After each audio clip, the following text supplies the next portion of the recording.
அதெல்லாம் பாஜகவை குற்றம் சொல்ல முடியாது. அவன் கொலை பண்ணானா பாஜகவை பொறுப்பு? அவன் கட்சியில் சேர்ந்துருக்கான், அவனுக்கு சீட்டு தராங்க. அந்த மாதிரி தான் இருக்குது. நீங்கள் வந்து தமிழ்நாட்டில் சுத்தமாக பெண்களுக்கு பாதுகாப்பு கிடையாது, ஒன்றுமே கிடையாது. இப்போ நான் வந்து நீங்கள் அடுத்த டைம் வரும்போதெல்லாம் நீங்கள் தனியாக வர்றீங்கும் போது எனக்கு பயமாக இருக்குது.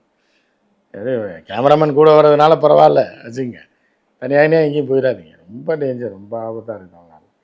எல்லா பெண்களையும் பார்த்தீங்கன்னா பூரா அப்பாக்கள் கொண்டு வந்து தான் காலேஜில் விட்டுட்டு இருக்காங்க. பிள்ளைங்களும் அவ்வளோ தங்கமான பிள்ளைங்க. காலேஜ் படிக்கிற பிள்ளைங்கள்லாம் பாதுகாப்பெல்லாம் வெளியே வர்றதே இல்லை. அந்த மாதிரி தான் போய்ட்டு.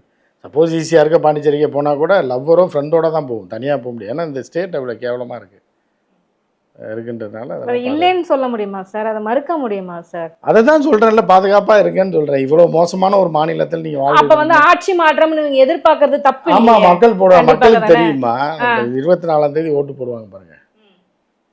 பாதுகாப்பு இல்லாத பெண்கள் எல்லாமே இலவசம் இலவசம் இலவசம் தான். 2000 ரூபாய் கொடுக்குறியா, 2500 ரூபாய் எல்லாம் இலவசம். அதுக்கு முன்னாடி யாருமே கொடுத்தது இல்லைல்லம்மா. கோர்ட்டே கேள்வி கேட்குது, யாருமே கொடுத்தது இல்லை. மோடிஜிலாம் வந்து இலவசம்னாலே கொலவெறி ஆயிடுறாரு. பீகார்லலாம் என்ன எது கொடுத்தாரு? பெண்கள் முன்னேற்றத்துக்காக 10,000 ரூபா போட்டு விட்டார் அக்கௌண்ட்டில், தவிர இலவசம்லாம் அவர் பண்ணவே மாட்டார். அவருக்கு தெரிஞ்சு கேள்விப்பட்டாலே ஆட்சியை கிளச்சி விட்டுறாரு. அந்தளவுக்கு நல்ல மனுஷன். கையில் கொடுக்கவே மாட்டார். புரியுதா அவருக்கு?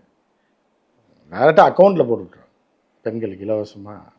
ஏன்னா அவங்க முன்னேற்றம் தானே, அவங்களுக்கு பெண்கள் முன்னேற்றம், பெண்கள் பாதுகாப்பு, அதுதான் அவங்களுக்கு ரொம்ப முக்கியம். ஸோ அந்த மாதிரி இருக்கிறதுனால அவங்க ஆட்சிக்கு வர்றது நல்லதுன்னு நினைக்கிறீங்க நீங்கள், அப்படி தானே? அப்படி சொல்ல வரல சார். கையில் 2000 ரூபாய் கொடுக்கல, அக்கௌண்ட்டில் 10,000 ரூபா போட்டுட்டு இருக்கா, அதை கெடுக்குறீங்களா?